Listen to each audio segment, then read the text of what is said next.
যদি দেখছেন আবারও দেখুন বাঁশখালীর বন্যার্ত পরিবারগুলো কেমন আছে একটু দেখুন আপনারা। মানে পুরো ঘর ভেঙে গিয়েছে। আমাদের আমাদের চট্টগ্রাম থেকে SM মানবিক ফাউন্ডেশনের প্রতিষ্ঠাতা আবু লায়ন আব্দুল সবুর ভাই কিন্তু এখানে এসেছেন। আসলে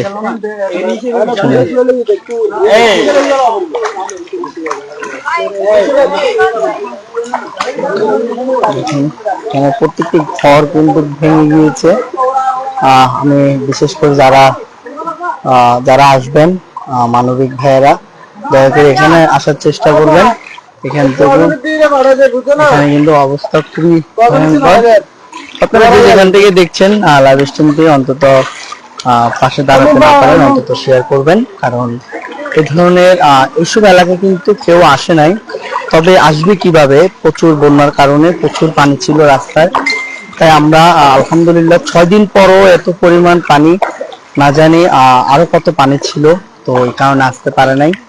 তো আমি SM মানবিক ফাউন্ডেশনের প্রতিষ্ঠাতা জনাব আব্দুল সবুর ভাইকে অসংখ্য ধন্যবাদ জানাচ্ছি যে উনি এত সুন্দর একটি এরিয়া উনি বেছে নিয়েছেন। তবে এখানে কেউ আসে নাই বিদায় এতদিন কেউ পায় নাই। আপনারা দেখতে পাচ্ছেন আমার সামনে SM মানবিক ফাউন্ডেশনের সদস্যরা এখানে রয়েছেন, মানবিক যোদ্ধারা। আসলে মানে বলার মতো না, একটি উনি যে প্যাকেজিংটা করেছে, একটি প্যাকেটের মধ্যে মিনিমাম 1200 থেকে 1300 টাকা রয়েছেন। বিভিন্ন ওনাদের খাদ্য মিনিমাম 1 সপ্তাহ খেতে পারবে, আমরা যতটুকু দেখেছি 1 সপ্তাহ খেতে পারবে। আসলে এটাই হচ্ছে মানবিক। দেখেন আপনি এই যে ঘর মানে পুরো ভেঙে গিয়েছে, এটা বলার মতন না। তবে আসলে নিজেও মানে ইমোশন হয়ে গেছে এগুলো দেখে, কারণ খুবই অবস্থা খুবই ভয়ঙ্কর এখানে। তো যারা মানবিক ভাইয়েরা আসবেন বা আসতেছেন তাদের উদ্দেশ্যে আমাদের ভাই একটু কথা বলে আমাদের সামনে রয়েছেন মানবিক ফাউন্ডেশনের সম্মানিত বড় ভাই। আসলে আচ্ছা ভাইয়া, আচ্ছা ঠিক আছে ইনশাল্লাহ। এই যে আমরা তো আজকে টান দিয়ে চলে যাব তাই না? আমরা যে উপহারটা এনেছি বাঁশখালীর এই বন্যার্ত পরিবারের জন্য, আমরা তো চলে যাব।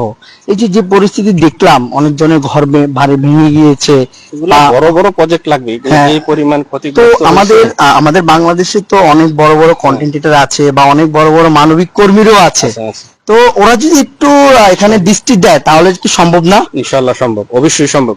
কারণ হচ্ছে আমি সর্বপ্রথম মুজাহার ভাই প্লাস কিশোরগঞ্জের রাব্বি ভাইকে ধন্যবাদ দিতে চাই। এই কারণে সর্বপ্রথম এই বাঁশখালীর ভয়াবহ পরিস্থিতি এদের মাধ্যমে সমগ্র বাংলাদেশ দেখতে পেয়েছে।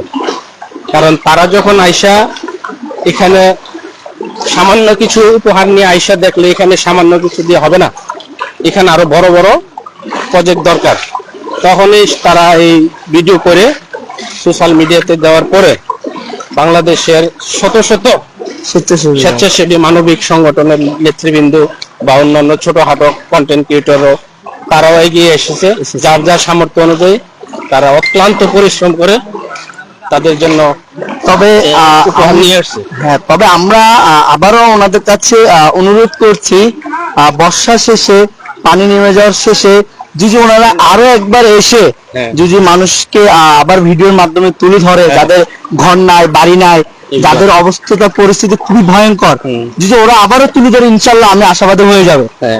তবে এখন আরো একটা সমস্যার সম্মুখীন হতে হবে। কারণ হচ্ছে এখন যখন আস্তে ধীরে পানি নেমে যাবে তখন বিভিন্ন রকমের পানিবাহিত রোগের সংক্রমণ দেখা দিবে এলাকার মানুষদের, বিশেষ করে ছোট বাচ্চা বয়স্ক মানুষদের।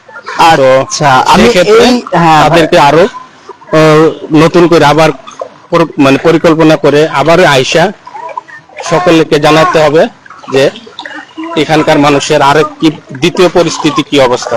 তো আমি তাদেরকে আবারও ধন্যবাদ জানাই, আবার নতুন করে তারা যেন এই ব্যাপারটা সকলের সামনে তুলে ধরার জন্য। ধন্যবাদ ভাইকে। আমি আরো একটি বিষয় তুলে ধরার জন্য যাচ্ছি।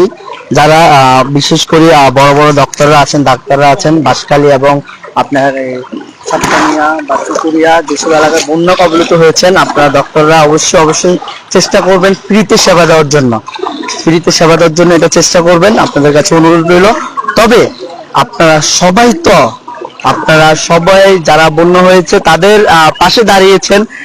যে সমস্ত স্বেচ্ছাসেবীরা টানা ভারী বৃষ্টিতে পরিশ্রম করেছেন এবং মহান আল্লাহকে সাক্ষী রেখে এই ধরনের মানবিক কাজে অংশগ্রহণ করেছে, তাদের তো অসুখ হতে পারে। তাদের ব্যাপারটা আপনার দৃষ্টিতে কি মনে হয়, তাদের ব্যাপারটা কিভাবে দেখা? যারা স্বেচ্ছাসেবীরা অনেক দূর দূরান্ত থেকে আসছে, বৃষ্টিতে টানা ভিজে অসুস্থ পড়ে গিয়েছে। আমরা যারা আসলে কাজ করি এগুলা চেষ্টা করি যে মানুষকে দেখানোর জন্য না, এটা আসলে আল্লাহর সন্তুষ্টির জন্য করি। অনেক সময় আমাদেরকে ভিডিওর মাধ্যমে দেখাইতে হয় মানুষদেরকে আসলে আমরা কোথায় আসছি, যেন আমাদের মাধ্যমে আরো 10 জন আসতে পারে, সবাইকে সহযোগিতা করতে পারে। আলহামদুলিল্লাহ, আমাদের দেখতে পাচ্ছেন একটা মানবিক ফাউন্ডেশন কিন্তু পুরো 500 পরিবারের জন্য আলহামদুলিল্লাহ এত বড় একটি উদ্যোগ। এখানে কিন্তু মিনিমাম 12 থেকে 1300 টাকার জিনিস রয়েছেন। আবার আমি এদিকে একটু দেখাই, কিন্তু আলহামদুলিল্লাহ সংগঠন কিন্তু এসেছেন এদিক দিয়ে, আর একটি সংগঠন এসেছেন। আমি জিজ্ঞেস করি কোথা থেকে এসেছে। আমরা ফেসবুকে একটা পোস্ট দেখেছিলাম, মনে রেখো বাংলাদেশ, চট্টগ্রামের বাসীর পাশে কেউ নাই। আসলে কেউ আছে না নাই, এটা হচ্ছে উদাহরণ। ভাই আসসালামু আলাইকুম, আপনারা কোথা থেকে আসছেন? ভাইয়া আমরা হচ্ছে গিয়ে প্রচেষ্টা ফাউন্ডেশন থেকে এসেছি। কোন জায়গা থেকে? এটা হচ্ছে ঢাকা থেকে এসেছি। মাশাআল্লাহ, দেখুন আমরা ফেসবুকে একটা পোস্ট দেখেছি, মনে রেখো বাংলাদেশ, চট্টগ্রামের পাশে কেউ নাই। এই পোস্টটা কতটুকু ভিত্তি আপনি একটু বলবেন? ভাই আমরা এখানে হচ্ছে গিয়ে 5 দিন, আজকে হচ্ছে আমাদের 6 দিন ধরে আছি। আমরা চেষ্টা করছি যে প্রত্যন্ত একেবারে যারা পাচ্ছে না, আমরা তাদের হচ্ছে হেল্প করার চেষ্টা করতেছি।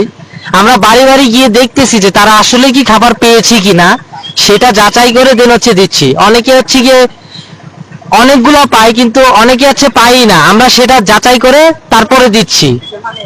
এতে হচ্ছে গিয়ে কি যারা একেবারে পাচ্ছে না তাদের জন্য হচ্ছে এটা হচ্ছে গিয়ে জরুরি, যেটা সেটা আমরা দেওয়ার চেষ্টা করছি। ভাইয়া আপনার থেকে আমি একটা কথা জিজ্ঞেস করতে চাই, এই যে আমরা ত্রাণ দিতে আসছি বা উপহার দিতে আসছি, আমরা তো দিয়ে চলে যাব, পানি নামার পরে যে সমস্ত ফ্যামিলিরা ক্ষতিগ্রস্ত হচ্ছে তাদের দৃষ্টিতে আপনি কি বলতেছেন? আসলে আমাদের আপাতত হচ্ছে যতটুকু ফান্ড আছে, আমরা পানিবন্দী যারা আছে আমরা ততটুকু চেষ্টা করব। পরবর্তীতে যদি আমাদের সেটা ঘর করে দেওয়ার থাকলে সেটা আমরা চেষ্টা করব, যতটুকু সম্ভব হবে আমাদের। ইনশাআল্লাহ ভাইয়া, ধন্যবাদ। আমরা যারা মানবিক কন্টেন্ট ক্রিয়েটর আছি বা বড় বড় মানবিক কর্মীরা আছি, আমরা চাইলে কিন্তু এই অসহায় পরিবার বা যাদের ক্ষতিগ্রস্ত হয়েছে বন্যাতে তাদেরকে আমরা সহযোগিতা করতে পারি। যাদের ঘর ভেঙে গেছে তাদেরকে ঘর করে দিতে পারি, যাদের অবস্থা খারাপ আর্থিক অবস্থা তাদেরকে আর্থিক লেনদেন দিতে পারি।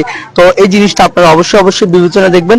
তা যারা যেসব স্বেচ্ছাসেবীরা কক্সবাজার লাইনে এসেছেন, বাঁশখালী বা আপনার সাতকানিয়া, সকল স্বেচ্ছাসেবীদেরকে আবারও আমার অন্তঃস্থল থেকে এবং আমার মন থেকে দোয়া করি। বিদায় নিচ্ছি ভিডিওটি থেকে, বাঁশখালী থেকে। আসসালামু আলাইকুম ওয়া রাহমাতুল্লাহি ওয়া বারাকাতুহু।